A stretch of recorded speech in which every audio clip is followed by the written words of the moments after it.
Back to another video. और आज हम लोग देखने जा रहे हैं एक आइकॉनिक मूवी का ऐसा सीन जिसका मतलब इस मूवी का मतलब हर सीन आइकॉनिक है। और टाइटल क्या बताएंगे मौजम? टाइटल है जान पहचान बाद में पहले देश सुधारना है। नायक फिल्म का जबरदस्त सीन, एक दिन का सीएम। तो चलिए देखते हैं ये video. According to the Constitution, it is possible. See this. The Chief Minister has. शांत हो जाइए, शांत हो जाइए। चुप। चलो बैठ जाओ बैठ जाओ। ये चौहान साहब भी बुढ़ापे में सठिया गए हैं। उसको एक दिन का सीएम बनने को बोल के आ गए। अब देखिए और बताइए कि कानून में इस बेवकूफी के लिए जगह है क्या? है। जब असेंबली सेशन में न हो तो एक ऑर्डिनेंस पास करके ऐसा किया जा सकता है। इसके लिए प्रेसिडेंट है। कैसी मिसाल? कुछ समय पहले बिहार में एक व्यक्ति को ऐसे ही रातों रात मुख्यमंत्री बनाया गया था। आंध्र प्रदेश के मुख्यमंत्री जब बाईपास सर्जरी के लिए गए थे तब भी ऐसा ही हुआ था। दिल्ली में भी जब एक बड़े लीडर की मौत हुई थी तब उनके बेटे को प्रधानमंत्री बनाया गया था। लेकिन इनको ये अधिकार है क्या? न तो ये मरे हैं, न इनके दिल में छेद है। ये तो टीवी पर मुंह फाड़ के चले आए हैं बस। In accordance with the discretionary powers of the Chief Minister, the fundamental rights are enshrined in the Constitution. ज्यादा अंग्रेजी मत झाड़, सिर्फ इतना बता के मुमकिन है या नहीं। मुमकिन है सर, ऐसा हो सकता है। आप अपना डिस्क्रिशनरी पावर इस्तेमाल करके गैजेट नोटिफिकेशन के जरिए ऐसा कर सकते हैं। मुमकिन है का मतलब ये थोड़ा ही है कि आप एक पढ़े लिखे गवार को सीएम बना देंगे। अरे पीने को तो जहर भी पानी की तरह पिया जा सकता है, लेकिन इसका मतलब ये तो नहीं कि उसे पिया ही जाए। सही बात है, ठीक बोल रहा है यार, बिल्कुल ठीक। तुम नहीं जानते ये राजतंत्र है। उस छोकरे ने सबके सामने टीवी पर दिखाया कि कैसे मेरी वजह से कमिश्नर ने एक्शन नहीं लिया। अब अगर मैं सबके सामने कबूल करता कि मैंने उसे ऐसा बोला था तो जूते चप्पल पड़ते अलग। अगली बार घरों में वोट मांगने के लिए जाता तो वो लोग भी मेरे मुंह पर मारते। इसीलिए मैंने नहले पे दहला फेंका। अरे ठीक है प्रभु, लेकिन अगर उस एक दिन में उसने कुछ उथल पुथल ही हुआ कर दिया तो? कुछ उखाड़ नहीं सकता। जब तक उसे पता चलेगा कि सीएम को करना क्या होता है, एक दिन निकल जाएगा और लोगों के सामने मेरी इमेज बढ़ेगी कि बलराज चौहान पर किसी ने उंगली उठाई और उसने अपनी कुर्सी को लात मार दी। इतना ही नहीं, लोगों को भी पता चल जाएगा कि आरोप लगाना कितना आसान होता है और राज चलाना कितना मुश्किल। आप ज्यादा जानते हैं। आप कह रहे हैं तो ठीक ही होगा। गवर्नर साहब, ये मेरा त्याग पत्र है और ये श्री शिवाजी राव को एक दिन के लिए सीएम बनाने का 188 एमएलए का साइन किया हुआ समर्थन पत्र।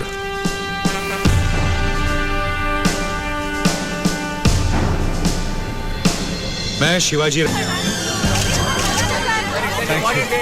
You very much. Thank you for your good wishes. And how do you feel? कल तक एक मामूली टीवी रिपोर्टर और आज सीएम। कल बात करें, आज काम कर लेते। आज सेंचुरी मारेगा ही। बंसल साहब सर, इमीडिएटली आईएएस आईपीएस और स्टेट के सारे डिपार्टमेंट हेड्स को बुलाइए। Yes sir, right now. ऐसे मूवीज में क्यों? Good morning everybody. सर, ये 84 के बैच के आईएएस ऑफिसर। सॉरी, जान पहचान के लिए हमारे पास वक्त नहीं है। Coming to the point, we are going to dogs. सब कुछ है हमारे पास, लेकिन फिर भी हमारी गिनती पिछड़े हुए देशों में की जाती है। कारण 3। पहले वो लोग जो ईमानदारी से अपना काम नहीं करते, दूसरे वो लोग जो ईमानदारी से काम करने वाले को रोकते हैं, और तीसरे वो लोग जो अपनी पोजीशन, अपनी अधिकार का गलत फायदा उठाते हैं।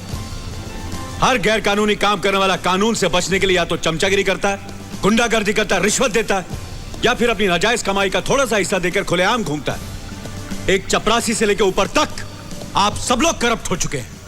I am sorry to say this but that's the truth. इन सारे अफसरों के खिलाफ हजारों कंप्लेंट्स दर्ज की जाती है, लेकिन कोई एक्शन नहीं लिया जाता। बस फाइलें बनाकर कोने में दबा दी जाती है। वो सारी फाइलें जमीन खोद कर निकालिए या दीवार तोड़कर, फोन कीजिए, एसटीडी कीजिए, टैक्सी में जाइए, हेलीकॉप्टर में जाइए, आई डोंट माइंड। लेकिन 1 घंटे में, अगले 1 घंटे में वो सारी फाइलें मुझे मेरे हाथ में चाहिए, विद इन एन आवर। अगर किसी को पेट में दर्द हुआ, सर में दर्द हुआ और वो टाइम पर नहीं पहुंचा तो उसके नाम की फाइल मैं खोल दूंगा। एक्सक्यूज मी सर, इन सारी फाइल्स का हम करेंगे क्या? सबको सस्पेंड करेंगे। वाह, पहली बॉल में 6 सर। सारे भागने लगे। अपनी कोशिश से वो भी आ रही है।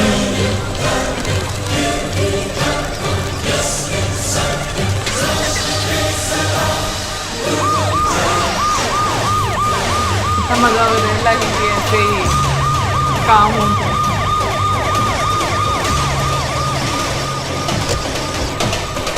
सर, क्या आप भी इन झोपड़पट्टी वालों में धोती, चावल और कंबल बांटने आए हैं? मेरे हिसाब से देश में झोपड़पट्टी ही नहीं होनी चाहिए। सरकार ने तुम लोगों को मकान बना कर दिया ना? हाँ साहब। तो फिर यहाँ क्यों रह रहे हो? कहाँ जाएंगे साहब, यहाँ नहीं रहेंगे तो। 2000 झोपड़े हैं, 20 मकान दिया है, अभी उसके अंदर कितना ठूसेगा साहब? इस्लाम बोर्ड का डायरेक्टर कौन है? यहीं पर था ना। या कहाँ चूहे की तरह छुप रहे हो सर? इन सबको कितने मकान अलॉट हुए हैं? 1680 सर। ये सब क्या बोल रहे हैं? सिर्फ 20 ही मिले, बाकी सब क्या हुए? वो सर क्या है कि मिनिस्टर लोगों को दहेज में दिए होंगे, है ना? सर, इन लोगों के लिए जो सरकारी जमीन अलॉट होती है उसमें आधी तो पॉलिटिशियन खा जाते हैं, बाकी की जमीन पर जो मकान बनते हैं उनमें तो 75% पर हाउसिंग बोर्ड वाले और पार्टी के लोग कब्जा कर लेते हैं। कम से कम 20-25 फ्लैट तो इन भाई साहब के पास होंगे, है ना?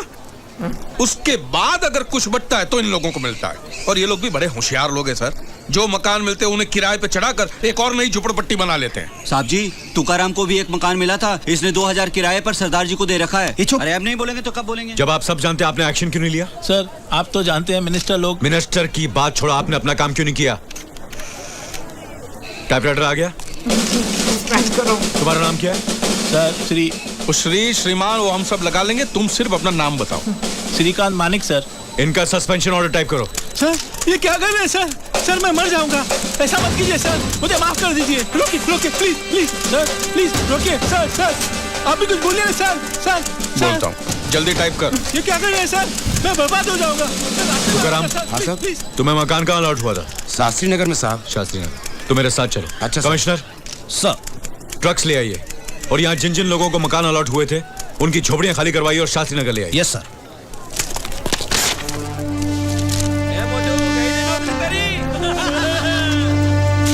You are suspended.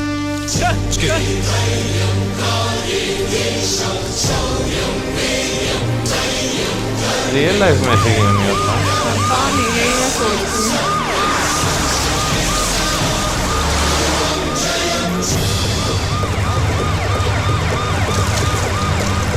ये बाजू सर, आइए, ये वाला ये रेलोकेशन हुई है ना? क्या है जी? इस मकान का मालिक कौन है? मालिक तो सामने खड़ा है जी। आपका नाम? मेरा नाम तुकाराम, आपका?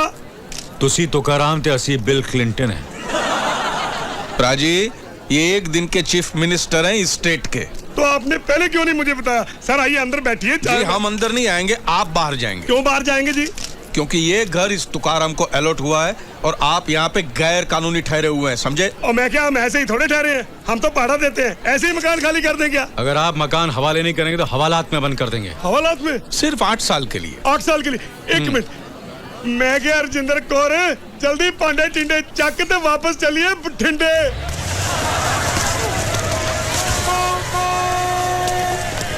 सारे फ्लैट्स इसी तरह चेक करवाइए। And no outsiders. Right sir, सबको ले आया हूँ। यहाँ जो जो इलीगली रह रहा है उन सबको निकालिए और इन सबको यहाँ रखिए। आज से ये सब यहीं रहेंगे। Okay sir.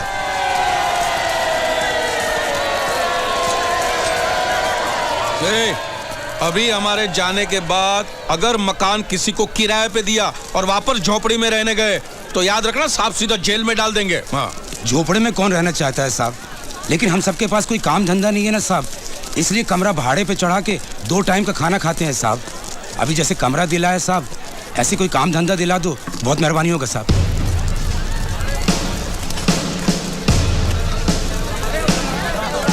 नमस्कार। आप लोगों से मेरी विनती है कि मैं बस एक दिन के लिए सीएम बनाऊं।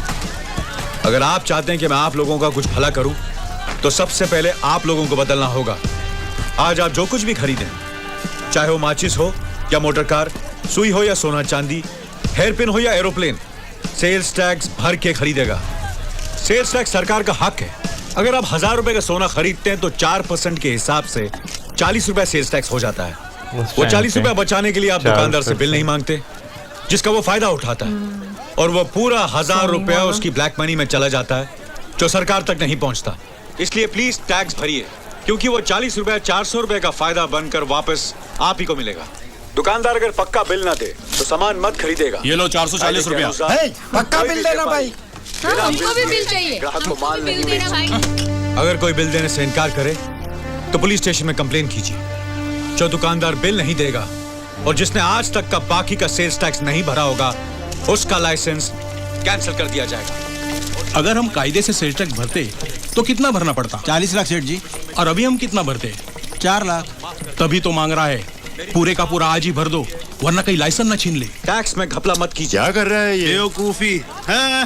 अरे दादा, सेल्स टैक्स वसूल कर लेने से कोई देश की तरक्की थोड़ी ना हो जाती है। ए रेवेन्यू जी, एक दिन में सेल टैक्स की कितनी आमदनी हो जाती है?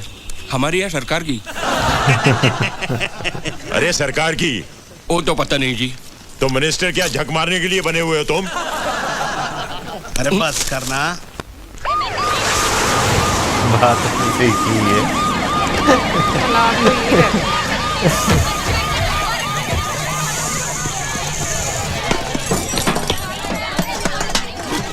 क्या है ये? ए, पकड़ो उसको, पकड़ो पकड़ो। ये चल रहे हैं। चल चल लाओ चल इधर। ये क्या है? चुंबक सर, बचपन में अलमारी में चिपकाता था, अभी कस्टमर लोगों को चिपकाता है। कितना वजन होगा इसका? होगा कोई 200 ग्राम। 2 किलो शक्कर में 200 ग्राम तो पूरे दिन में कितना गायब करता होगा? बोल नहीं तो दूंगा एक। और ये क्या है? ये वर्ल्ड कप। इससे इधर से नापो या इधर से नापो, 5 की जगह सिर्फ 2.5 लीटर ही मिलता है। घपला करने में तो इन लोगों ने वर्ल्ड कप जीता है सर। और इसका हिसाब लगाया जाए तो दिन का 1500 रुपये का कमीशन मारता है। इस हिसाब से इसका महीने का इनकम हो गया, ओहो, एक चीफ मिनिस्टर की सैलरी से भी ज्यादा। ये पैसा तेरे बाप का नहीं है। गली गली घूमकर टूटा प्लास्टिक, पेपर, कूड़ा कचरा सब जमा करके, लोगों के बर्तन कपड़े धोकर, दिन भर मेहनत मजदूरी करके कमाने वाले गरीबों की कमाई है, समझा? अब इसका क्या करें? जूता उठा के मारो इसे। रुको रुको रुको, मैं कहता हूँ सर, इसको पब्लिक के हवाले कर देते। पब्लिक इसका 100 ग्राम बांट के घर ले जाएगी। नहीं बंसल साहब, इसका लाइसेंस कैंसिल करते हैं। तेरा नाम क्या है? Sir sir sir sir sir नाम है तेरा? सही नाम बता वरना सर पे मारूंगा। भानु प्रसाद। ए, तुम्हारा नाम क्या है? सत्यवान। क्या? सत्यवान साहब। नाम में भी घपला। सीएम हो तो ऐसा क्या धड़ाधड़ फैसला करता है। Get lost.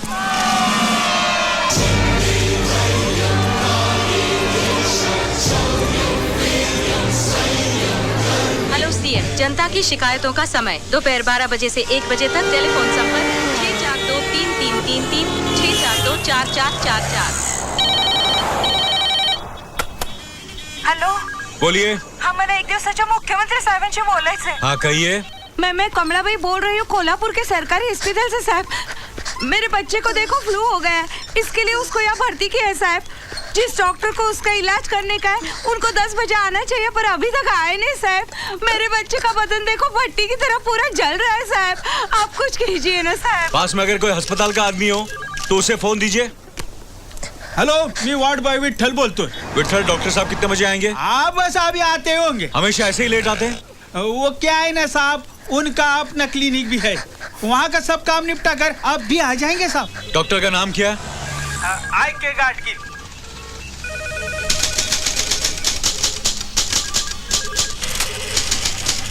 विठल, अभी तुम्हारे अस्पताल में एक फैक्स आएगा, उसे ले जाकर अपने डॉक्टर साहब को दे दो। कहना उन्हें सस्पेंड कर दिया गया और आज के बाद वो अस्पताल ना आए, अपना क्लिनिक ही संभाले। लेकिन आप कौन है सर? सीएम। सर, किसी दूसरे डॉक्टर को बोलिए उस बच्चे को फौरन अटेंड करें। Okay sir. हेलो साहब। हेलो, मैं शक्कूबाई बोल रही हूँ नागपुर से। हमने एक पैसा जमा करके एक टीवीएस स्कूटी खरीदा था उनके ऑफिस जाने के लिए, मगर वो चोरी हो गया। पुलिस थाने में रपट लिखवाए 1 महीना हो गया, कोई कुछ करता ही नहीं। इंस्पेक्टर से पूछो तो वो गंदी गंदी गालियाँ देता है। आप जरा पूछो साहेब। कंप्लेन आपके नाम से? मेरे पति के नाम से है, आत्माराम। साहेब, मैं आत्माराम बोलते। नमस्कार। बोला। पिछले महीना हमारा टीवीएस स्कूटी गुम हो गया था, उसका कंप्लेंट किया था साहेब। तर काय? उसका कुछ पता चला? अरे तिच्या इकडे लोकांच्या टाटा सफारी गायब होतात, त्याचा पता लागत नाही। तुझी स्कूटी काय चीज आहे रे? हा? तुम्हारा नाम क्या है? नाव उदय मोहिते। नाम जानकर क्या करेगा रे? हाँ? बड़े बाप की औलाद है तू? डीएसपी को कंप्लेंट करेगा? उसके बाप को भी बोलेगा ना तो भी कुछ नहीं मिलेगा तेरे को। तेरी स्कूटी के एक भाग को अलग करके चोर बाजार में बेच दिया, जा ढूंढ ले जाकर। मिस्टर उदय मोहिते, तुम्हारा फैक्स मशीन ऑन है क्या? क्यों? तेरे को क्या? मुझे कुछ नहीं, तुम्हें सस्पेंशन ऑर्डर भेजा है। ठीक से छपा है कि नहीं देख लो, वरना फिर से भेजता हूँ। सर आप कौन बोल रहे हैं सर? सीएम। सर एक मिनट सर, थाने जिला से अर्जी है, बहुत अर्जेंट है। क्या है? कोई आपको देना चाहता है। का मतलब? यहाँ पे अपना पर्सनल जो है वो कंप्लेन आ गई है छिपकली की तरफ से। लेकिन खैर बोलना मैं ये चाहूंगी कि ये मूवी इतने टाइम पहले बनी थी और देखा जाए तो बहुत कुछ इसमें समझाने और बताने की कोशिश की गई है कि अगर काम कोई करना चाहे तो वाकई में हो सकता है, बस इंटेंशन होनी चाहिए। भाई ऐसे जो है ना सिर्फ मूवीज में ही काम होता है कि रियल लाइफ में बात करें तो बहुत कम आपको इतनी तेज गति से जो है वो काम होते हुए जो है वो नजर आते हैं। पहला दिन जो मैं है वही परिचय में ही गुजर जाता है। बट अगर देखो बीच में जीएसटी की बात करें हाँ तो ऑनेस्टली बहुत सारे लोग अभी भी हमारे यहाँ पर, मैं देखूंगी कि इस चीज़ में तुम देखो बड़ी आसानी से यार वैसे पहले जीएसटी कितनी कम होती थी 4%, अब तो हमारे यहाँ पे 18% है। तो वो कच्चा बिल तो यहाँ पर भी अभी बहुत मिलता है। हाँ, तो कौन सा हर हमें दुकान पर देखने को मिलता है और लोगों को भी कोई दिक्कत नहीं है और ना ही उनको कोई दिक्कत है, लेकिन पैसे तो वसूल किए जा रहे हैं ना। तो हाँ, ये तो है। तो अवेयरनेस भी लोगों में बहुत कम है, ये भी एक प्रॉब्लम है। बाकी ये मूवी मैं कहूँगी कि एवरग्रीन है, जब भी आप देखो आपको मज़ा आता है, ये बात तो है ना। और जिस तरह से जो रवायती पॉलिटिशियन होते हैं उनका जो स्वभाव रहता है और जो उनकी सोच रहती है, देख लेंगे भाई क्या कर लेगा, रेवेन्यू वैसे ही दिखाया सरकार का कि हमारा। हाँ, तो वो बिल्कुल सही दिखाया गया है बिहेवियर बीच में। बाकी कमेंट सेक्शन में आप अपनी ओपिनियन जरूर दीजिए कि आपको ये मूवी कैसी लगी और बेस्ट सीन कौन सा लगता है। मिलेंगे नेक्स्ट। Good bye.